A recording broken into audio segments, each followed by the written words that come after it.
অভিন্ন দেওয়ানি বিধি বা ইউসিসি চালু হলে কি সত্যি আদিবাসীদের সংস্কৃতি ধ্বংস হয়ে যাবে? সব জল্পনার অবসান ঘটিয়ে খোদ স্বরাষ্ট্রমন্ত্রী অমিত শাহ জানিয়ে দিলেন আসল সত্যিটা। কি বললেন তিনি? জানতে শেষ পর্যন্ত দেখুন ভিডিওটি। নয়াদিল্লির লালকেল্লায় আয়োজিত হলো জনজাতি সাংস্কৃতিক সমাবেশ। এখানে বক্তব্য রাখেন কেন্দ্রীয় স্বরাষ্ট্রমন্ত্রী অমিত শাহ। তিনি একই সমাবেশকে জনজাতি মহাকুম্ভ বলেও উল্লেখ করেছেন। দেশের আদিবাসী সমাজকে আশ্বস্ত করে বলেন, ভবিষ্যতে দেশে অভিন্ন দেওয়ানি বিধি চালু হলেও আদিবাসী সম্প্রদায়কে তার বাইরে রাখা হবে। অমিত শাহ বলছেন, কিছু মানুষ এই প্রচার করছে যে ইউসিসি চালু হলে আদিবাসীদের সংস্কৃতি ও জীবনধারা নষ্ট হয়ে যাবে। তিনি স্পষ্ট জানিয়ে দেন, নরেন্দ্র মোদী সরকারের পক্ষ থেকে আদিবাসীদের অধিকার ও সংস্কৃতির কোনো ক্ষতি হতে দেওয়া হবে না। তিনি আরও বলছেন, ইউসিসি আদিবাসী এলাকায় বা আদিবাসী মানুষের ওপর প্রযোজ্য হবে না। উত্তরাখণ্ড ও গুজরাটের উদাহরণ দিয়ে তিনি আরও বলছেন, যারা আদিবাসী সমাজকে ভাগ করার চেষ্টা করছে তাদের উদ্দেশ্যে এই বার্তা দেওয়া হচ্ছে। आज मैं भी मेरे मंत्रालय के कारण और रुचि के कारण भी ढेर सारे जनजातियों के साथ मिलता जुलता रहे। अभी एक षड्यंत्र शुरू हुआ है कि यूसीसी जनजातियों को अपनी संस्कृति से, अपनी परंपराओं से जीने के अधिकार से वंचित करेगी। मैं आज इस मंच से नरेंद्र मोदी सरकार के गृह मंत्री के नाते स्पष्ट कर देना चाहता हूं, यूसीसी की कोई पाबंदी वनवासी जगत पर, वनवासी व्यक्ति पर लगने वाली नहीं। এই অনুষ্ঠানের আয়োজন করেছিল রাষ্ট্রীয় স্বয়ংসেবক সংঘের সহযোগী সংগঠন জনজাতি সুরক্ষা মঞ্চ এবং অখিল ভারতীয় বনবাসী কল্যাণ আশ্রম। অনুষ্ঠানের মূল উদ্দেশ্য ছিল আদিবাসী সমাজের ধর্ম, সংস্কৃতি ও ঐতিহ্য রক্ষার পক্ষে জনমত তৈরি করা। মঞ্চের ব্যানারে জ্বলজ্বল করছিল, যারা নিজেদের ধর্ম ও সংস্কৃতি ছেড়ে দেয় তারা নিজেদের পরিচয় হারায়। প্রসঙ্গত, বনবাসী কল্যাণ আশ্রম দীর্ঘদিন ধরে আদিবাসী সংস্কৃতি রক্ষা এবং ধর্মান্তর রোধের কাজ করছে। অন্যদিকে জনজাতি সুরক্ষা মঞ্চ 2006 সালে গঠিত হয়, মূলত আদিবাসী সমাজের ধর্মান্তরের বিরুদ্ধে আন্দোলন গড়ে তুলতে। প্রায় 550-এর বেশি আদিবাসী সম্প্রদায়ের প্রায় 1.5 লক্ষ মানুষ এই সমাবেশে যোগ দেন। সেখানে অমিত শাহ বলছেন, পরিচয়, সংস্কৃতি ও ধর্ম রক্ষার জন্য আপনারা যে আন্দোলন শুরু করেছেন তা বিরসা মুন্ডার উলগুলানের পর সবচেয়ে বড় আদিবাসী আন্দোলন। আজ আমি এখানে নতুন এক উলগুলান দেখতে পাচ্ছি। এই আন্দোলন আমাদের মাটি, সংস্কৃতি ও ধর্মকে রক্ষা করবে এবং দেশকে আরও শক্তিশালী করবে।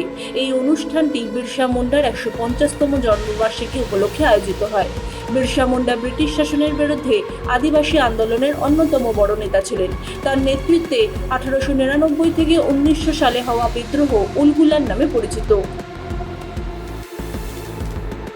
जिस दिन हम मिल रहे हैं वो वर्ष भगवान बिरसा मुंडा की 150वीं जयंती का वर्ष है। उलगुलान आंदोलन, जिसने अंग्रेजों को जमीन बताने का काम किया था, उस वक्त कोई संचार की सुविधा न होने के बावजूद झारखंड से लेकर गुजरात तक और पूरे भारत में जनजातियों को यही हमारा देश है, हमारा धर्म ही सच्चा धर्म है और हमारे जंगल पर किसी का कब्जा नहीं हो सकता। ये संदेश भगवान बिरसा मुंडा ने पहुंचाया। ये जो जल है, जंगल है, पहाड़ी है, ये हमारे वनवासियों भाइयों के लिए आस्था का केंद्र है, आजीविका का साधन भी है और उनकी अस्मिता और संस्कृति का संरक्षण करने वाला अभेद किला भी। অমিত শাহ আরও বলছেন, ভারতের সংবিধান প্রত্যেক মানুষকে নিজের ধর্ম পালন করার অধিকার দিয়েছে।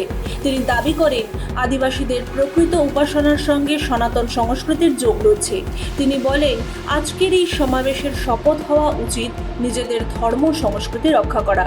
একই সঙ্গে তিনি জানান, যারা সমাজকে ভাগ করতে চান তারা রাম ও শবরীর গল্প বা নিষাদরাজের ইতিহাস জানেন না। आपको ये बताने आया हूं कि हमारे संविधान निर्माताओं ने हर व्यक्ति को अपने मूल धर्म में स्वमान के साथ जीने का अधिकार दिया है। लोभ, लालच, जबरन कोई किसी का धर्म परिवर्तन नहीं कराने से। और मैं मानता हूं आज जो वनवासी कुंभ यहां पर है वो अगर ठान कर जाता है हमारा जो भी धर्म है, वनवासी अनेक प्रकार की आस्थाओं से अपना जीवन यापन करते और उसी आस्थाओं से प्रकृति की पूजा करते हैं। और यही प्रकृति की पूजा हमें सनातन धर्म के साथ जोड़ती है। हमारा जो धर्म है इसकी रक्षा करने का संकल्प आज दिल्ली के इस मैदान से लेकर जाना है और वो ही हमें हमारी संस्कृति के साथ भी जोड़कर रखेगा और हमारे देश के साथ भी जोड़कर रखेगा। जो हमें भेद पैदा करना चाहते हैं उनको मालूम नहीं है हजारों साल पहले त्रेता में भगवान राम ने सबरी के झूठे बेर खाकर हमें बहुत अच्छे तरीके से समझा दिया है कि हम सब एक हैं। उनको मालूम नहीं है कि निषाद राज को जब छोटी सी मदद करी स्वयं प्रभु श्री राम ने निषाद राज के गंगा जी के पानी से पैर धोकर वनवासियों का सम्मान करने का काम किया था, जनजातियों का सम्मान कर। অমিত শাহ আরো বলেন, विविधता में एकता और एकता में विविधता, इसके मंत्र को चरितार्थ करने का काम किया है। भाइयों बहनों, मैं यहां आया हूं तब आपको ये बताने आया हूं कि हमारे संविधान निर्माताओं ने हर व्यक्ति को अपने मूल धर्म में स्वमान के साथ जीने का अधिकार दिया है। लोभ, लालच, जबरन कोई किसी का धर्म परिवर्तन नहीं कराने। আদিবাসী সমাজের এই মহাকুম্ভ নিয়ে আপনার কি মতামত জানান কমেন্ট করে। ভিডিওটি বন্ধুদের সঙ্গে শেয়ার করে সকলের কাছে পৌঁছে দিন জনজাতি সমাজের কথা। ব্যুরো রিপোর্ট, মাধ্যম।